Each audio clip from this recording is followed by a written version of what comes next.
Welcome back. Segment number 3. I'm Jennifer Fierro, your broad podcaster here in the Highland Lakes with Art Dlugach, the voice of the Llano Yellow Jackets. We're going to spend this segment talking about six-man football for Smoking for Jesus and for Faith Academy. I know that if you are curious and interested in knowing about our 11-man teams, segment number 1 was all about the Yellow Jackets, and we previewed their road game, their district opener at San Antonio Cole. That's segment 1. Segment number 2 was all about the Burnt Bulldogs and the Marble Falls Mustangs as they travel for their last pre-district contest. And now we're going to talk about the Flames. We're going to talk about Smoking for Jesus. We're going to start with the Eagles, and that's because on a short week they had to travel to face Bastrop Tribe in district play. They ended up losing that game 76-31. As always, the outstanding senior splitback, Isaac Legger.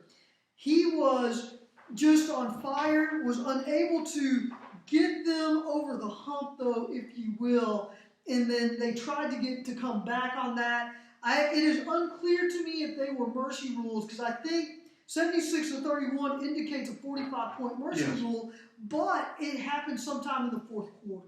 So I don't know if it was early in the fourth quarter, midway through the fourth quarter, or towards the end of the fourth quarter, but it was sometime in the fourth quarter. Isaac right now, he has completed 55 of 100 passes for 784 yards, 11 touchdowns, 1 interception. He is just doing an outstanding job. Of course, his favorite target, senior receiver Jonathan Frazier, 16 catches, 268 yards, and 4 touchdowns. 11 TD throws, that's very good, for sure. For and sure. That's in 4 games? In 4 games, yes, because Coach Frazier does a great job of updating his stats every week. They are hosting at 7 o'clock on Friday Jonesboro. Jonesboro is a Class 1A UIL school. Jonesboro right now is coming in. They are 3-1 on the season, led by their own quarterback, a junior, Nathan Forrest. 6 passes, 6 of 10 for 150 yards and 3 touchdowns. He has 5 rushes for negative 17 yards. That makes me think, though, those are sacks and not actual rushing yards. Caleb Crystal is the running back / quarterback. He has 40 rushes, 322 yards, and 4 touchdowns. And then their top receiver is actually listed as a center, and that's because in six-man football, the center is an eligible receiver. He's caught 3 passes for 122 yards and 2 touchdowns. So there you go with Jonesboro. That should be another outstanding game for the Eagles. I am curious to see what they can do there. Nobody's got more 6-man stats than this young woman, I'll tell you. Well, I wish I had more for Faith Academy. Unfortunately, I don't have as much, but because of where I know where to find some of these things a little easier. Let's talk about the Eagles for just a little bit. That's because I am curious to see what they will do. 76-31, like I said, indicates a mercy rule. I'm curious to see what they do defensively, because it seemed like against Faith Academy, they got all of the elements together. Credit Faith Academy for not getting mercy rules, but Faith Academy gave up 98 points. And we'll talk about the Flames here in a little bit. Let me just make my one final point. Against Faith Academy, the Eagles got all the elements together, offense and defense. In a short week against Bastrop Tribe, that didn't happen. Now, what I am told is a lot of that is because of the coach at Tribe. He is a defensive-minded coach. He made the decision to make Isaac Legger beat him with his arm, and they contained the run very, very well. And I think that's going to be the blueprint for the Eagles moving forward. Can other teams contain Isaac Legger and not allow him to run where he has the option of running or passing the football? And if you can do that, you can probably beat the Eagles. The flip side on that is how many 3-and-outs can the Eagles force of the opponent's offense to get the ball back? So let's let this one play out as we've always said. Faith Academy had a very interesting night against San Antonio Feast. There was a miscommunication, so there were no officials there. That's a good way to start. I will say this. I credit both teams for wanting to play, and it's really the only option you have. Both teams showed up. They're expecting to play. They want to play. Both fan bases traveled. The atrocity would have been to have not played at all. So Faith Academy, they actually kept some score. Faith Academy won 16-12. They actually got a lot of work done. But the two big things they've got done, and you can check this out on TexasChalkTalk.com. I wrote this up on Saturday after talking to head coach Stephen Shipley. There were two big things they wanted, two things that were revealed to them. Number one, they had to protect the football better. That was on full display against Feast because they only played to 2 quarters. They ended up ending the contest at halftime, let San Antonio Feast go home. So ball protection was the number one thing. The second thing, and I thought this was the most important thing, Art, Faith Academy made the decision to install a zone defense and not go man-to-man. And that's because after reviewing the film, they made the determination that a zone defense would better protect the defensive players.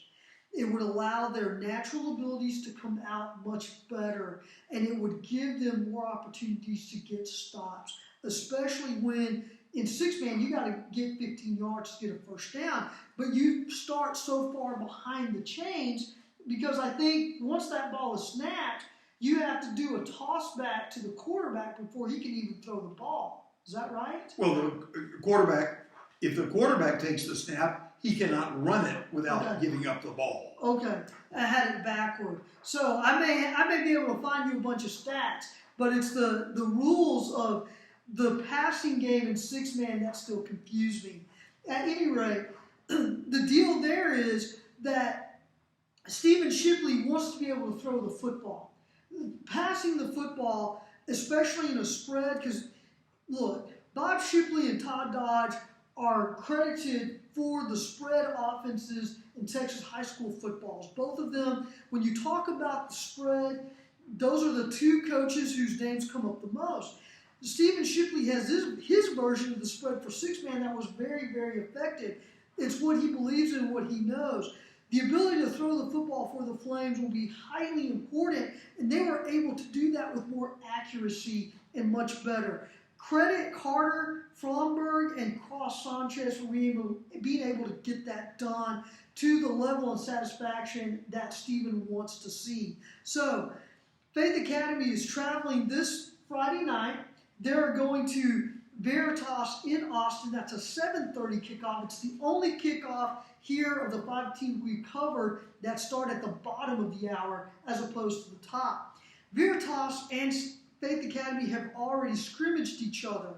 So this is not going to be anything new to either team.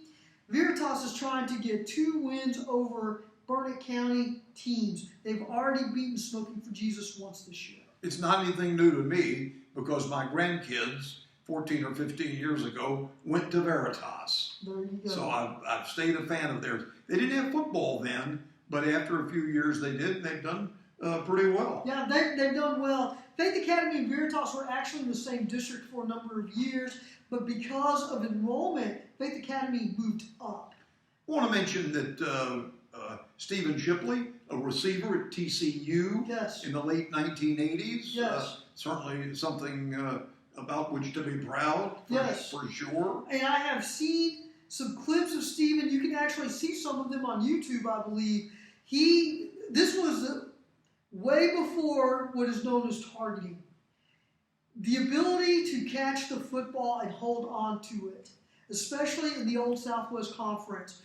If you want to see that in full display, in Stephen's ability to catch the football and hang on to it, go look at some of those clips because he knows that wide receiver position very, very well. He coaches it very, very well. But his ability to hang on to the football is impressive. I want to mention one other 6-man note. Cherokee is unbeaten. Cherokee located between San Saba and Llano. And they actually, one of those wins is actually against Smoking for Jesus. That's who Smoking for Jesus began the season with. Cherokee came into Barnett County and Mercy ruled the Eagles. So, great night of football. Everybody is on the road this week except for the Eagles. They are playing at home, 7 o'clock. Tune in to different radio stations. I, of course, will have updates of the Mustangs on my Twitter. And you can, as always, go to TexasChalkTalk.com for all of your write-ups locally. And Llano will be on KITY Radio 102.9 FM. Because he is the voice of the Llano Yellow Jackets. I am sometimes. I'm Jennifer Fierro, your broad podcaster. Please make sure you like, subscribe, and share the channel. I think we're going to do a fourth segment. We're going to switch gears and talk a little bit of college football and maybe some professional ball as well, right? Baseball. Baseball. We can talk Cowboys if you want, but baseball I really want to get in. Getting very exciting with the season of Aaron Judge. Okay, stay tuned. We'll be right back.